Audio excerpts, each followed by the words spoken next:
ওয়ালে আপনাদের স্বাগত। আমি এই মুহূর্তে দাঁড়িয়ে আছি ঢাকায় বাংলাদেশ সরকারের পররাষ্ট্র মন্ত্রণালয়ে। এটা হচ্ছে পররাষ্ট্র মন্ত্রণালয়ের বাড়ি, এটাই সদর দপ্তর। এখানে বিদেশ বিষয়ক উপদেষ্টা তিনি বসেন।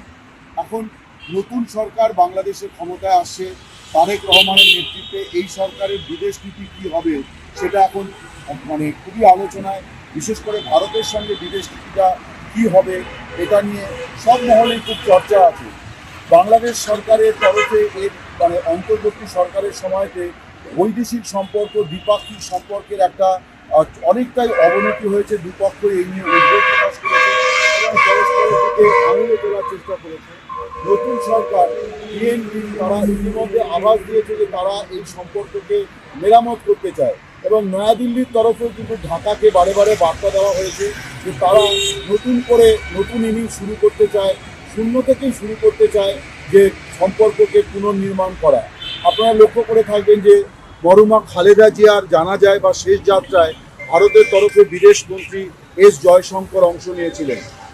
তারেক রহমান তিনি বিএনপির আনুষ্ঠানিকভাবে চেয়ারম্যান হওয়ার পরে নরেন্দ্র মোদী তাকে শুভেচ্ছা বার্তা পাঠিয়েছেন এবং গতকাল অর্থাৎ শুক্রবার প্রধানমন্ত্রী নরেন্দ্র মোদী তারেক রহমানকে শুভেচ্ছা জানিয়েছেন। তিনি বিপুল ভোটে জয়ী হয়েছেন এবং তার দল যে নিরঙ্কুশ সংখ্যাগরিষ্ঠতা পেয়ে সরকার গঠনের স্বীকৃতি পেয়েছে, এই জন্য নরেন্দ্র মোদী শুভেচ্ছা জানিয়েছেন এবং বলেছেন যে তারেক রহমানের নেতৃত্বে একটা নতুন বাংলাদেশ গড়ে উঠবে, ভারত বাংলাদেশ সম্পর্ক সুমধুর হবে, এই আশা ব্যক্ত করেছেন।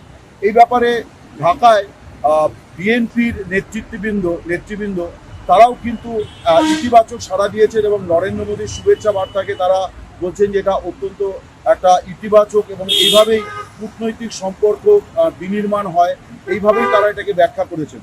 তবে এখানে আলোচ্য হচ্ছে যে তারেক রহমানের শপথ অনুষ্ঠানে কোনো বিদেশি অতিথি, বিশেষ করে ভারত পাকিস্তানের কোনো রাষ্ট্রপ্রধান আমন্ত্রিত থাকবেন কিনা। বিএনপি সূত্রে যেটা জানা যাচ্ছে যে সার্কভুক্ত দেশগুলি অর্থাৎ ভারত, পাকিস্তান, মালদ্বীপ, শ্রীলঙ্কা, আফগানিস্তান, নেপাল, ভুটান, এই দেশগুলির রাষ্ট্রপ্রধানদের ডাকা হতে পারে। তার পেছনে বাংলাদেশের বা বিএনপির একটা বৈদেশিক নীতির সম্পর্ক আছে। সেটা হচ্ছে যে সার্ক অর্থাৎ দক্ষিণ এশীয় আঞ্চলিক সহযোগিতা মঞ্চ। এই সার্ক 1985 সালে যাত্রা শুরু করলেও, হুসেন মোহাম্মদ এরশাদের আমলে যাত্রা শুরু করলেও এই ভাবনাটার মূল কারিগর ছিলেন প্রয়াত রাষ্ট্রপতি জিয়াউর রহমান, যিনি বিএনপির প্রতিষ্ঠাতা। বিএনপি মনে করে যে আঞ্চলিক সহযোগিতার মঞ্চ হিসাবে সার্কের পুনর্জাগরণ দরকার।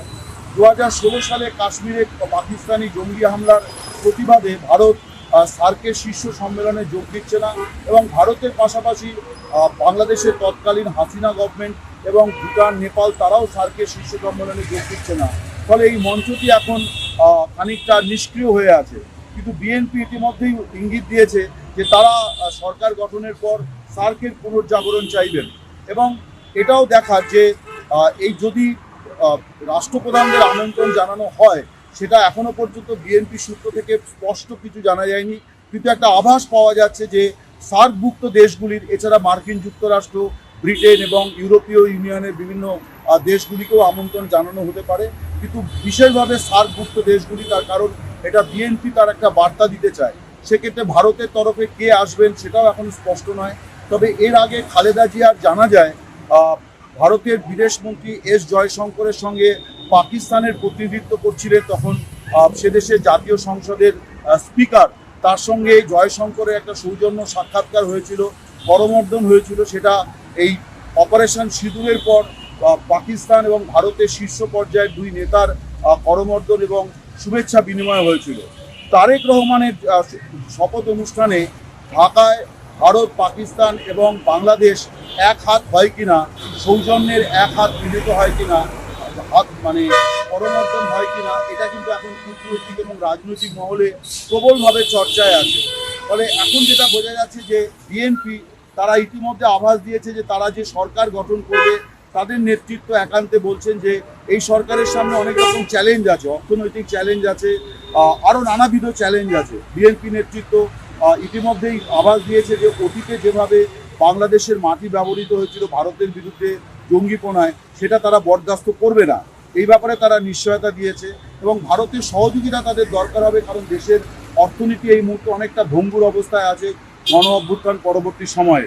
স্বভাবতই ভারতের সঙ্গে সুসম্পর্ক বিএনপির জন্য যেমন প্রয়োজন, তেমনি ভারত সরকারও চায় বাংলাদেশে এই যে বিএনপির নেতৃত্বে তারেক রহমানের সরকার স্থিতিশীল সরকার হোক এবং এই স্থিতিশীলতাকে কেন্দ্র করে দুদেশের মধ্যে একটা সুসম্পর্ক গড়ে উঠুক।